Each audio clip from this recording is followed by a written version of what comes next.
First at 9 this Saturday, the 1st of March 2025. Keep calm. No shortage of fuel within the country, assures Dr. Nalinda Jayatissa as people queue up to purchase fuel. Reveals that the Ceylon petroleum storage terminals will accept fuel orders tomorrow to address the sudden surge in fuel purchases. Bailing out. IMF approves $334 million disbursement to Sri Lanka following the successful conclusion of its third review.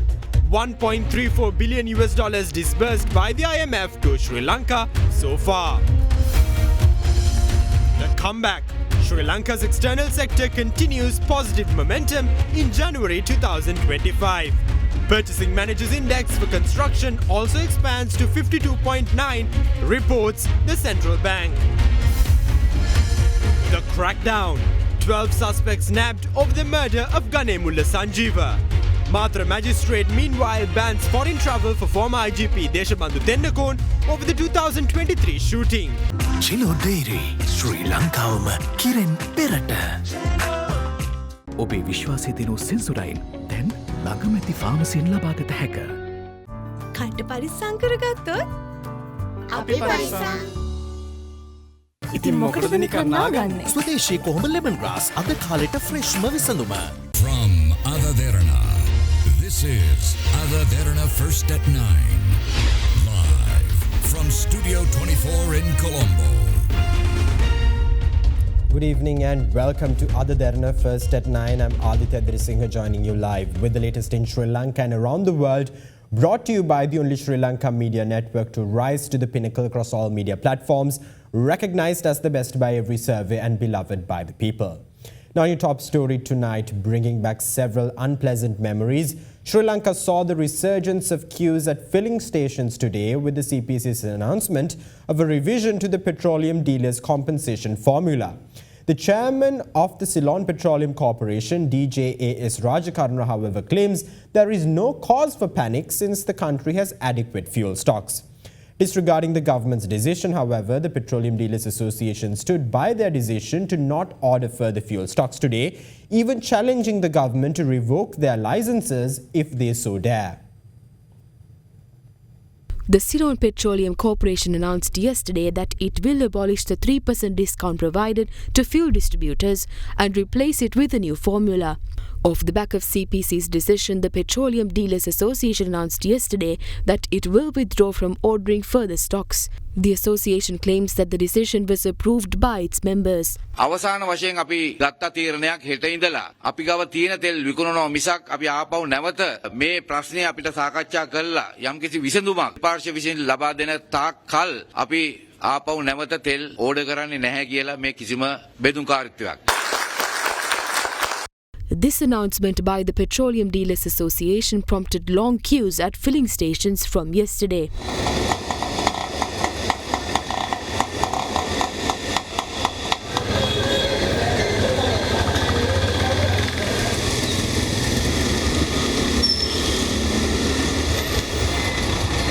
The queues persisted during the day today as well.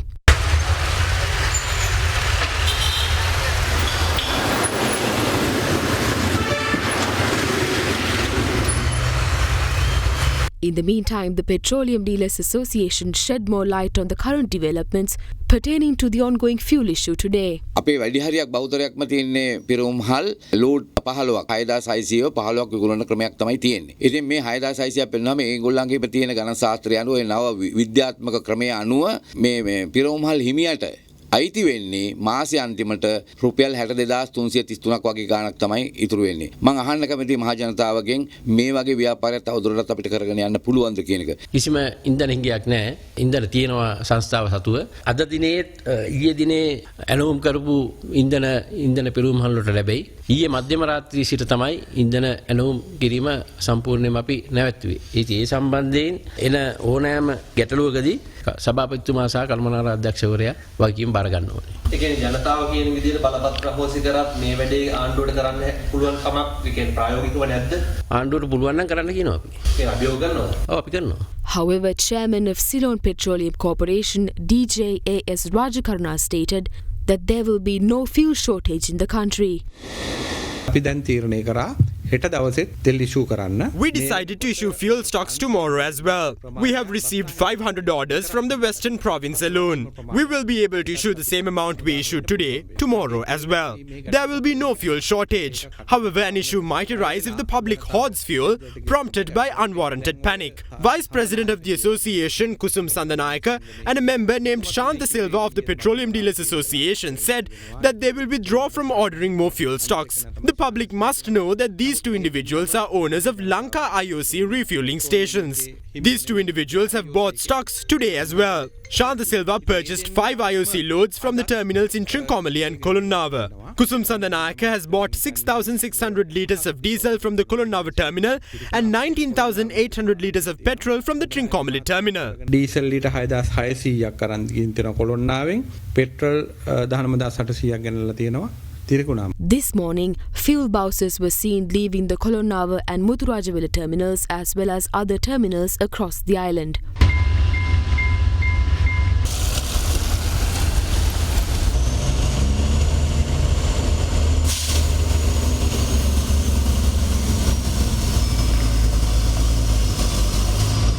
පිරිපුන් ජීවිතයකට ඔබ සමගින් පෙරට Union Assurance.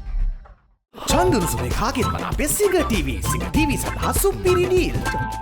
Don't waste time. Start your degree with pending A-level results this February with our partner universities. Call ACBT on 0117 699 499. Less sugar, same great taste. From Melbourne. Now, as fears of a fuel shortage prompts queues at fuel stations island-wide, Chief Government Whip Dr. Nalinda Jayatissa assures that there is no shortage of fuel within Sri Lanka, further asserting that there is no need to panic or hoard fuel stocks. Speaking in Parliament today, Dr. Jayatissa went on to reveal that the Ceylon Petroleum Storage Terminals Limited will accept fuel orders tomorrow, a Sunday, regardless of the company being closed for business, usually on Sundays, in a bid to address the sudden surge in fuel purchases.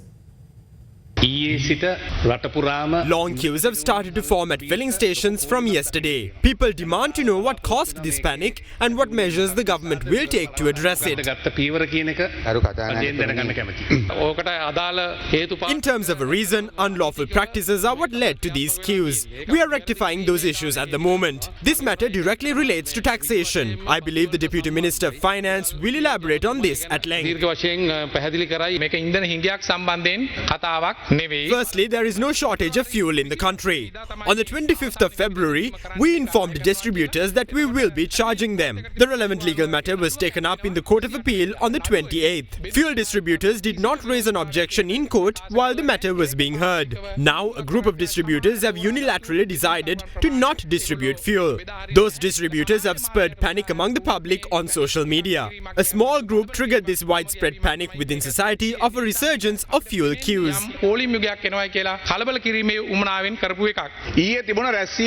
of the distributors were present during yesterday's meeting. Each and every one of them agreed to not order fuel stocks. Kindly hold discussions with them prior to taking a decision. We have no intention of inconveniencing the government. We ask you this on behalf of the people of this country. Have you held discussions with distributors? Will there be no queues? What is your message to the people?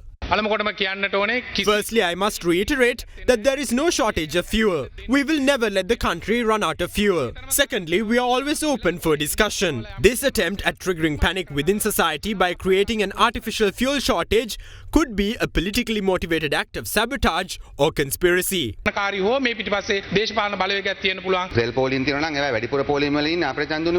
there are fuel queues, most of those in queues are those who voted for us. This situation was not created due to an issue of the Ceylon Petroleum Corporation. This is an order made by court. The conduct of fuel distributors at the moment is in contempt of court.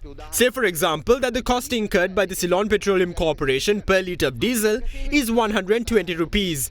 Then the profit for the fuel distributors will have to be calculated on that cost of 120 rupees per litre of diesel. However, what has been happening for years is that taxes paid by the CPC are also added to the CPC's per litre diesel cost of 120 rupees before computing the amount payable to distributors. Once that amount is added, the 120 rupees will shoot up to 250 rupees or 300 rupees. So the commission for fuel distributors will be calculated on the total amount arrived at after adding the tax to the cost of fuel.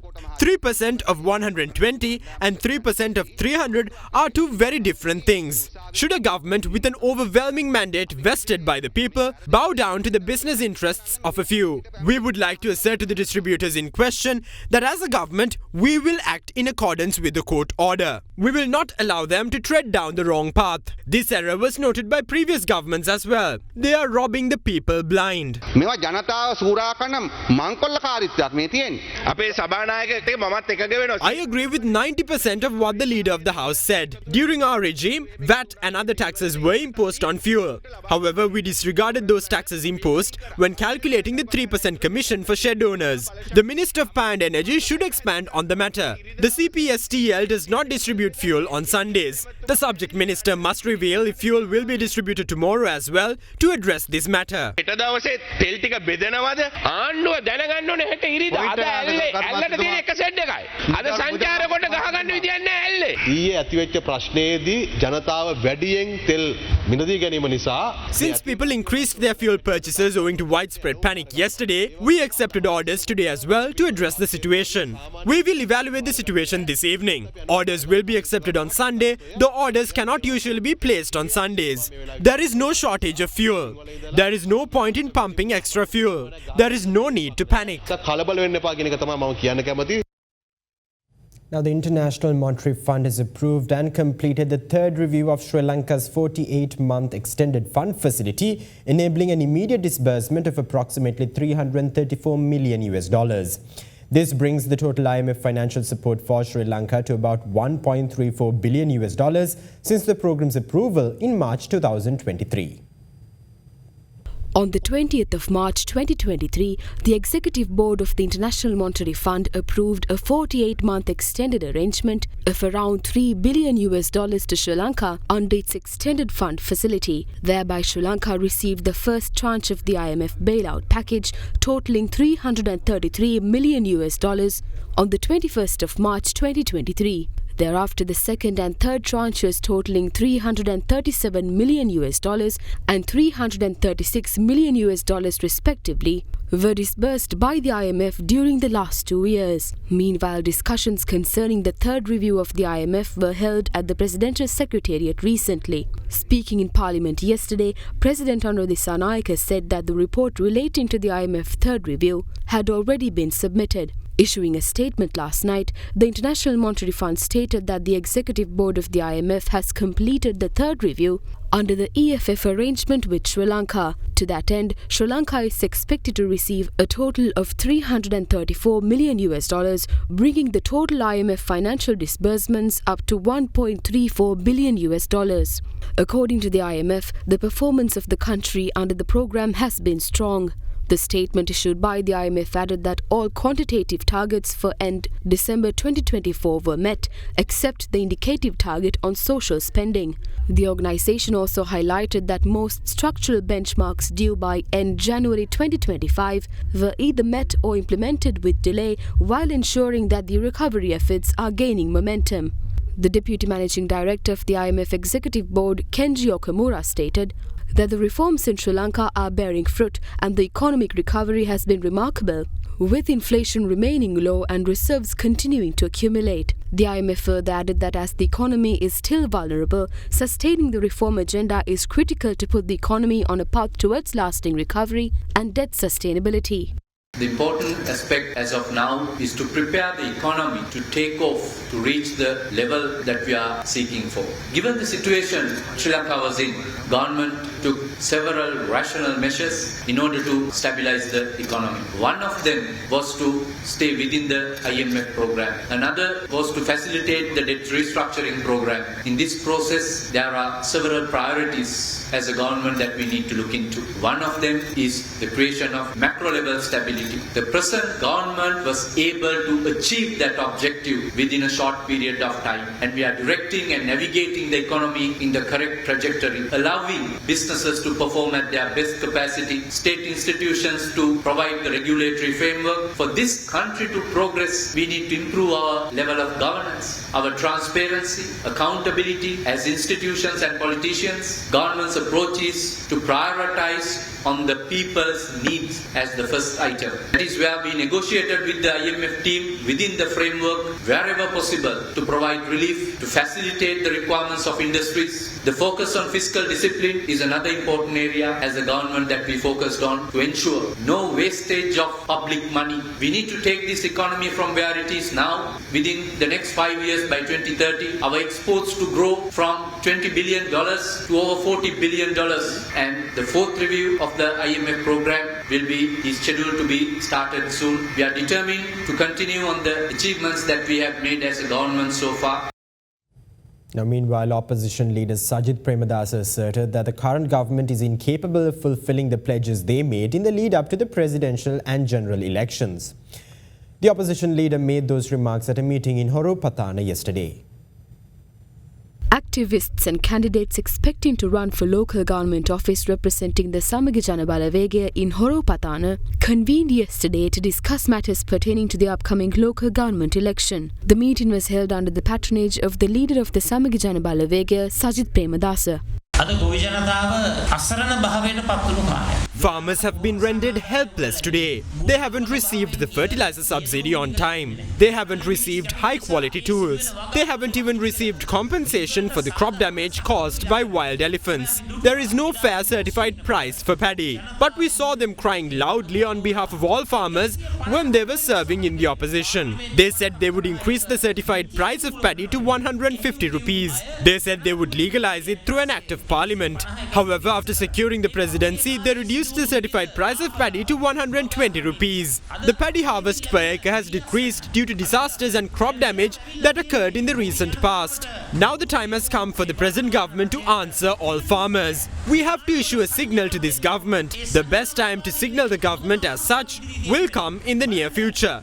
Look at how they have deceived state workers. They said they would establish a policy to increase their wages every 6 months. There is no such policy. They claim to increase salaries by 20,000 rupees. That didn't happen either. They have deceived us to an extent where state workers are still calculating how much of an increase they will be entitled to through this budget.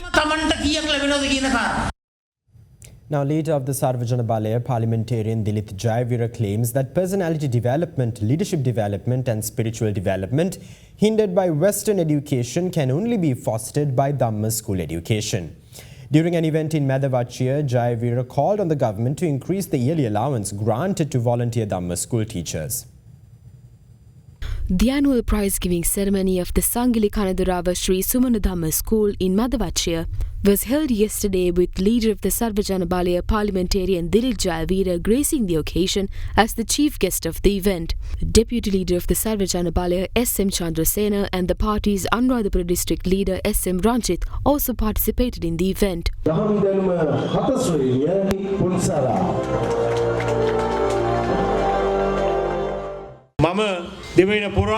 I labour tirelessly along with members of the Buddhist clergy to develop the Dhamma school system. Personality development, leadership development and spiritual development, imperative for all students, have been hindered by Western education. The Dhamma school system is the only means through which we can fill that void. The Dhamma school system is quite disorderly at the moment. Therefore, Dhamma school education must be restored to order. To that end, I raised one question in particular from the Minister of Education, among several other questions. However, the most crucial question I asked from her was whether the government can increase the yearly allowance granted for Dhamma school teachers from 5,000 rupees to 15,000 rupees, honouring the sacrifice they make voluntarily to teach children. She claimed that such an increase is impossible at the moment. She further claimed that the volunteer teachers prioritise the respect they gain over the allowances they claim. I hope she would realise that the allowances claimed by these volunteer teachers are far more important than other allowances granted by the government at the moment.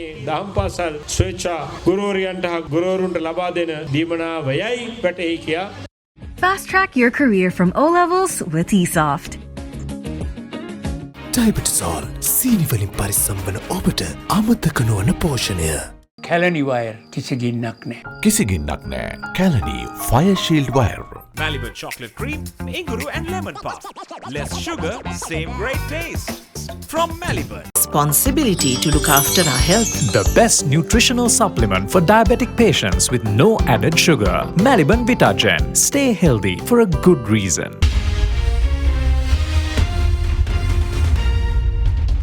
Welcome back. You're joining Other Derana, Sri Lanka's most trusted news source. Now, law enforcement authorities claim that 12 suspects have been apprehended in connection with the murder of Ganemulla Sanjeewa, which took place on the 19th of February at the Halsdorf Court Complex.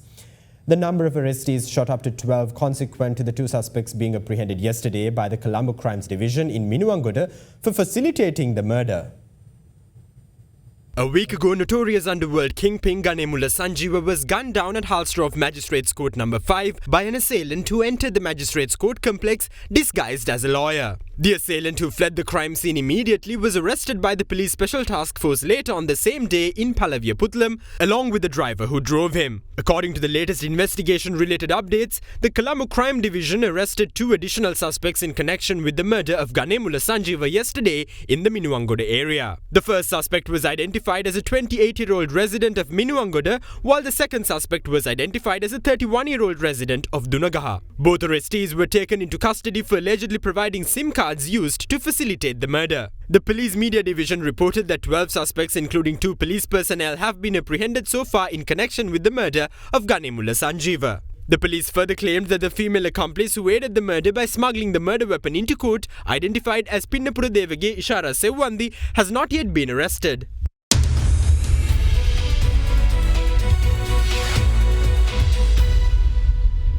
Now in your business news, the Sri Lanka Purchasing Managers Index for construction, as reflected by the Total Activity Index, further expanded to 52.9 in January 2025. Most survey respondents mentioned that the prevailing business conditions, particularly stable price levels and favourable weather, had expedited the completion of ongoing construction projects. In the meantime, the new orders index increased in January. The latest report of the central bank highlighted that alongside foreign-funded construction projects, there has been a continued increase in tendering opportunities from private investors. Meanwhile, the employment index contracted at a slower pace in January. The industry expectations for the next 3 months indicate an improvement. Further, the firms expect a gradual increase in government-funded infrastructure projects, contributing positively to the growth in the construction industry. Now, in other economic-related updates, Sri Lanka's external sector continued its positive momentum in January 2025, supported by robust inflows on account of services, exports and workers' remittances. According to the latest CBSL report on the country's external performance sector, Sri Lanka's earnings from merchandise exports increased by 8.5% year-on-year to $1.053 billion in January 2025. Meanwhile, expenditure on merchandise imports in January amounted to an increase by 18.1% year-on-year to $1.789 billion. Earnings from tourism improved to an estimated $401 million in January, with 252,761 arrivals, recording historically highest monthly level for any of January. Workers' remittances continued the growth trend in January with $573 million. Total departures for foreign employment were recorded at 25,536 during the month of January. Gross official reserves remained at $6.1 billion by the end of January this year. Following a depreciation in January 2025, the Sri Lankan rupee has appreciated in February 2025.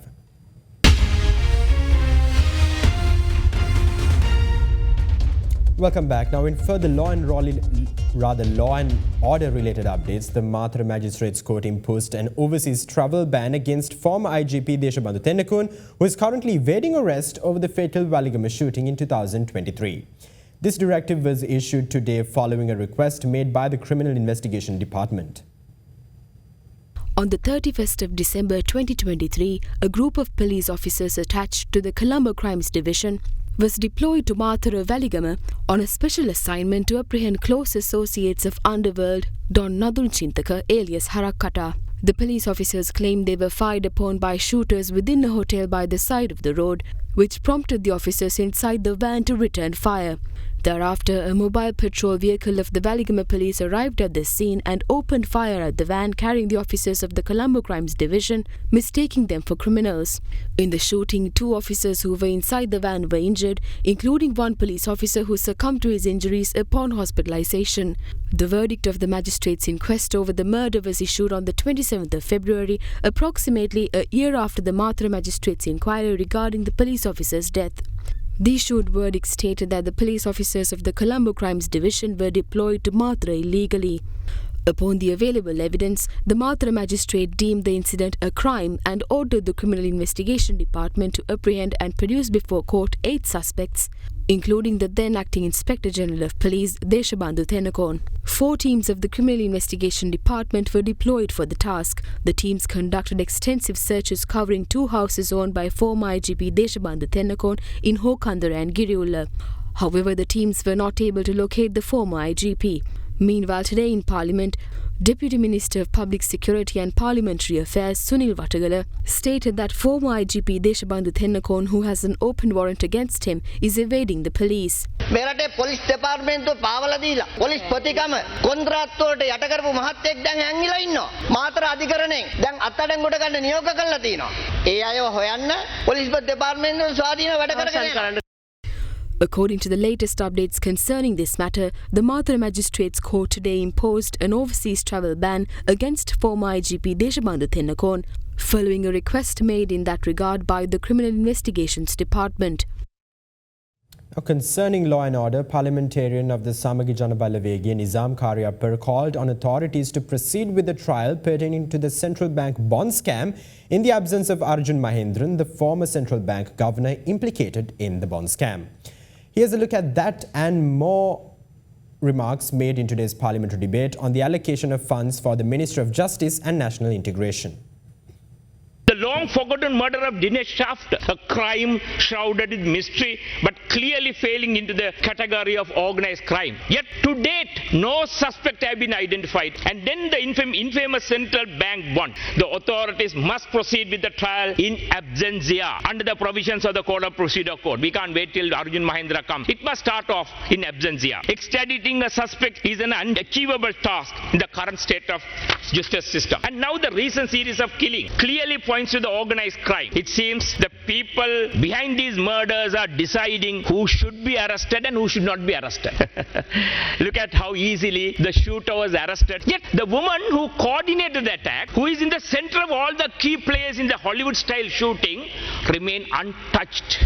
To my knowledge, there is no clear protocol to handle mass graves. And as a result, there is severe shortage of funds. It's almost always the case where the government agent is asked to get involved. The OMP, I think, has a little bit of funds, but nowhere close to the source of resources that are required for the work that has to be done by the Government Analyst Department and the courts to have this matter looked into as a matter of urgency. And as a result, because of things getting dragged out, both in Kokkutoduwai, in Mana, and now we fear in Chemmani in Jaffna, evidence can get destroyed, can get tampered with. And if you don't have the sort of resources primarily to protect that area and to ensure that the evidence is not lost, grave injustice is likely to happen. About the mass graves you said, for Kokku today we have allocated funds in 2 stages, 5.6 million and 9.6 million. And for Mana allocated funds 2.88 lakhs only. For Colombo also, you know, there was a mass grave situation. So that we have allocated 8.1 lakhs and 19 lakhs. Chenmani is a recent one. So we will definitely look into it and attend to the matter. So we are going to protect all the evidence because we believe justice is for everyone, not just for the South, not just for the North. We would all agree that there are so many delays in our legal system which has a huge social impact on the lives and the livelihoods of our people. Approximately 1.1 million cases is in a state of delay. It also has an impact on the foreign investments which come into the country. Usually any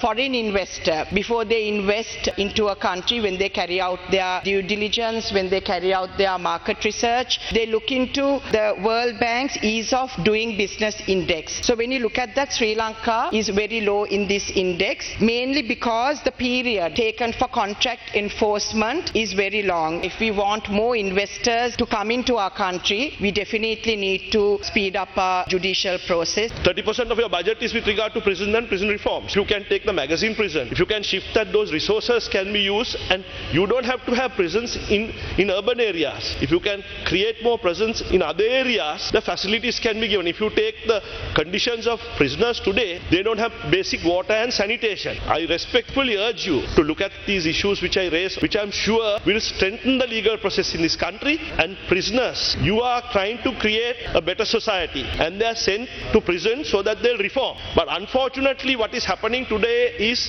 the converse.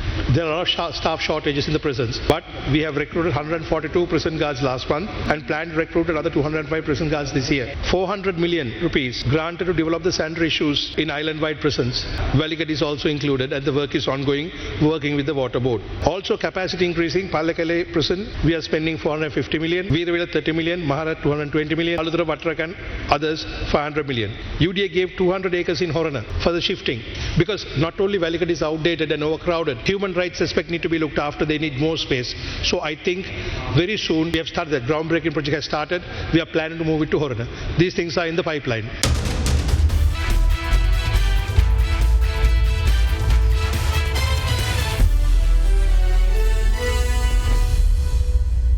Now in your sports news, the 146th edition of the Battle of the Blues between St. Thomas's College Mount Lavinia and Royal College Colombo is scheduled to commence on the 6th of March at the SSC ground in Colombo.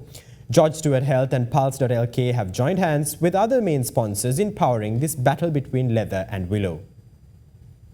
The unveiling of the 146th edition of the Battle of the Blues between St. Thomas College, Mount Lavinia and Royal College Colombo was held in Colombo recently. The 146th edition of the Battle of the Blues is scheduled to be played on the 6th, 7th and 8th of March at the SSC ground in Colombo. Adding to the grandeur, the much-anticipated Mustangs Trophy one-day encounter will take centre stage on the 15th of March 2025 at the SSC. Meanwhile, a press briefing on the big match was held in Colombo recently with the participation of Royalists and Thomians. Powering the battle once again, George Stewart Health, Pulse.lk, Dialogue Asiata PLC, LOLC Finance, Nikon, B. Brown and MintPay have joined hands as the main sponsoring partners. Tickets for the 146th Battle of the Blues and the Mustangs Trophy will be available for purchase at the Royal College Union and the STCML OBS Secretariat. That's all the news we have for you tonight. For further updates, stay in touch with Ada Derana, the nation's most trusted news source. Thank you. Have a great night.